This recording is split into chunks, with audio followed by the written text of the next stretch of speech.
जय भीम साथियों। डॉक्टर बाबा साहेब आम्बेडकर को पूजने की नहीं बल्कि पढ़ने की ज़रूरत है। डॉक्टर आम्बेडकर ने कहा था, मेरे नाम की जय जयकार करने से अच्छा है मेरे बताए हुए रास्ते पर चलो। जब डॉक्टर भीमराव आम्बेडकर का जन्म दिवस या परिनिर्वाण दिवस आता है तो उस दिन यह राजनेता बाबा साहेब डॉक्टर भीमराव आम्बेडकर को पूजनीय तो बताएंगे पर उनके विचारों को नहीं चलेंगे और अपनाएंगे।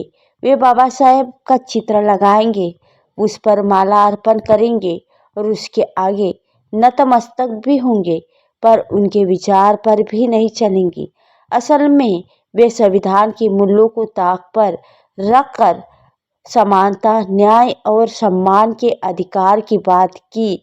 यही वजह है कि आज भी दलितों के आत्मसम्मान का संघर्ष सीधे उनके प्रेरणा को पाता है।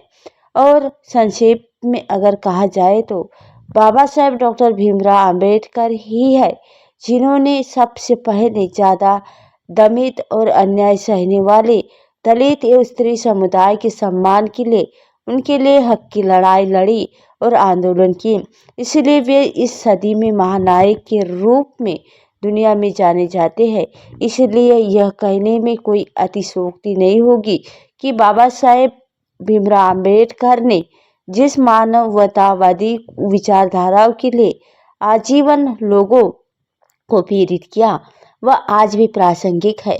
और जब तक समाज में भेदभाव, विषमता और असमानताओं और अन्याय रहेगा तब तक प्रासंगिक रहेंगे। आज के समय में संविधान पर हावी होता जा रहा है, पर आज जैसे हालात पैदा हो रहे हैं ऐसे में डॉक्टर बाबा साहेब आम्बेडकर की विचारधारा और उनके अधिक प्रासंगिक हो जाती है। आज हमारी अभिव्यक्ति की आज़ादी पर ही हमला हो रहा है। हम एक अघोषित इमरजेंसी जैसे दौर से गुजर रहे हैं। संवैधानिक मूल्यों का हनन भी हो रहा है और धर्मनिरपेक्ष देश में हिंदू राष्ट्र को बढ़ावा दिया जा रहा है, लेकिन लोकतांत्रिक की बात करने वाले को देशद्रोही करार दे दिया जाता है, सांप्रदायिक को बढ़ावा दिया जाता है, मॉब लिंचिंग वारदातों को अंजाम दिया जा रहा है, जातिगत भेदभाव और अत्याचार की घटनाएं बढ़ रही है, दलितों के साथ मारपीट तो आम ही बात है। और डॉक्टर बाबा साहेब आम्बेडकर ने उनके संविधान सभा के अपने बहुवर्षित भाषण में इशारा किया था कि भारत आज एक अंतर्विरोधी भरे जीवन में प्रवेश कर रहा है जहां राजनीतिक में बराबरी होगी लेकिन सामाजिक और आर्थिक जीवन में गैर बराबरी। यह अंतर्विरोध भरा जीवन है हम कब तक जी पाएंगे।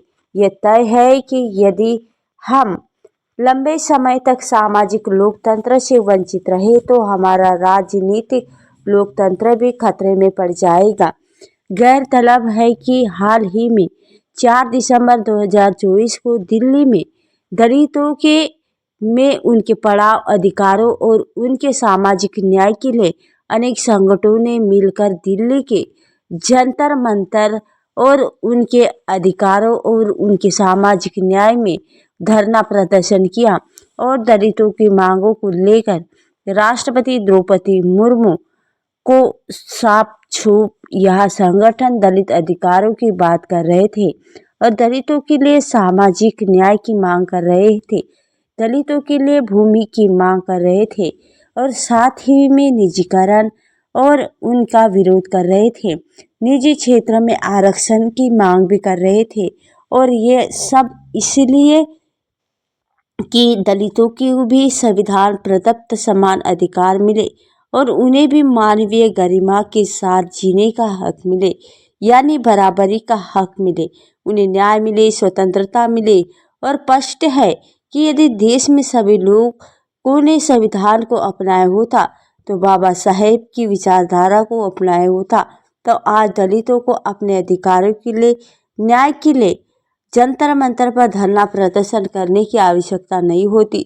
इसलिए हमारे देश में जाति व्यवस्था शोषणकारी व्यवस्था बन गई है जिसके कारण कथित उच्च जाति के दबंग और दलित को शोषण कर रहे हैं। भले ही बाबा साहेब जाति का विनाश चाहते थे, पर आज की हकीकत ये है कि जाति की खाई दिनों दिन और गहरी होती जा रही है। ऐसे में भला सामाजिक लोकतंत्र और उनके बात कैसे की जा सकती है। इसके लिए दलितों को दिल्ली तक जाकर अपने अधिकारों और न्याय के लिए आवाज़ उठानी पड़ी रही है और आंदोलन करना पड़ रहा है। जहाँ तक कि उनकी आर्थिक लोकतंत्र की बात है, वो सवर्ण और दलितों के बीच आर्थिक असमानता निरंतर बढ़ रही है। आज के हालात ऐसे हैं कि अमीर और अमीर होता जा रहा है तथा गरीब और गरीब होता जा रहा है।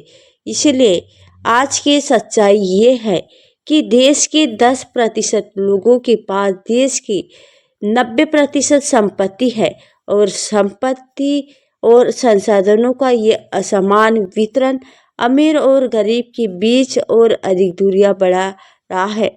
और इसलिए हमारे देश में कुछ ऐसे महापुरुष और मार्गदर्शक पैदा हुए हैं जो अपने समय से आगे की सोच रखते थे। महानायक भीमराव अंबेडकर भी ऐसे ही दूरदर्शी मुनि ऋषियों में से थे और वर्तमान समय में अंबेडकर की प्रासंगिकता और बढ़ रही गई है और उनके विचार और उनके ही भी खोज में माने जाते हैं। और आज बाबा साहेब सिर्फ भारत में ही नहीं बल्कि पूरे विश्व में प्रासंगिक हैं। अमेरिका में उन्हें सिंबल ऑफ नॉलेज तो बहुत पहले ही मान लिया था। हाल ही में उनकी एक भव्य मूर्ति की स्थापना की जिसे स्टैचू ऑफ इक्विलिटी कहा गया है। और बाबा साहेब आम्बेडकर ने मानवतावादी विचारधारा का लोहा सारी दुनिया में मार रही है। पर दुखद है कि हमारे अपने ही भारत देश में कि बाबा साहेब के विचारों को अवहेलना की जा रही है और उन्हें दबाया भी जा रहा है। ऐसे में बाबा साहेब की मानवतावादी विचारधारा और भी जरूरी होती जा रही है। इस बार संविधान दिवस यानी 26 नवंबर 2024-25 को एक अच्छी बात ये भी हुई कि चीफ जस्टिस ऑफ इसमें इंडिया की डी.वाई. चंद्रचूड़ की पहल पर सुप्रीम कोर्ट में बाबा साहेब की प्रतिमा लगा गई, वरना तो यह कानून के मंदिरों में महाराज मनु की मूर्ति दिख जाती थी।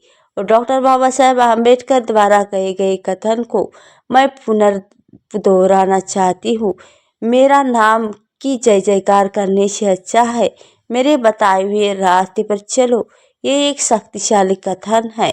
डॉक्टर बाबा साहेब आम्बेडकर ने स्वयं अंधभक्ति की तुलना में आलोचनात्मक सोच और शिक्षा के महत्व पर जोर दिया है और उनकी विरासत का सम्मान सामाजिक न्याय, समानता और मानवाधिकारों के बारे में और उनके विचारों को समझने और उन्हें लागू करने से ही किया जा सकता है, ना कि केवल उनकी छवि का सम्मान करने से। डॉक्टर बाबा साहेब आम्बेडकर के लेखन में कई विषय न ही केवल शामिल है, सामाजिक न्याय अर्थ कार्यों का एक संक्षिप्त अवलोकन दिया गया है और बताया गया है कि आज उन्हें पढ़ना क्यों आवश्यक है। डॉक्टर बाबा साहेब आम्बेडकर द्वारा लिखी गई किताब जाति का विनाश, इसका विषय क्या है? ये अप्रकाशित भाषण भारतीय समाज में जाति की नींव को चुनौती देता है और यह क्या है जो जाति प्रथाओं और समानता को बढ़ावा देने में हिंदू धर्म ग्रंथों की अपर्याप्त दोनों की आलोचना करता है। और आज की प्रासंगिकता जाति आधारित भेदभाव अभी भी विभिन्न रूपों में मौजूद है। डॉक्टर बाबा साहेब आम्बेडकर का सामाजिक सुधार के लिए आह्वान न कि केवल राजनीतिक सुधार प्रणालीगत असमानता को संबोधित करने में महत्वपूर्ण बना हुआ है। यदि आप चाहते हैं कि हम आपके लिए रोजाना ऐसी ही वीडियो लाते रहे तो आप हमें आर्थिक मदद कर सकते हैं। दिए गए QR कोड को स्कैन करके हमें आर्थिक मदद भेज सकते हैं जिनकी हमें इस समय बहुत ही आवश्यकता है। बाबा साहेब पर बनाए गए हमारा ये वीडियो कैसा लगा आप हमें कमेंट करके जरूर बताइए।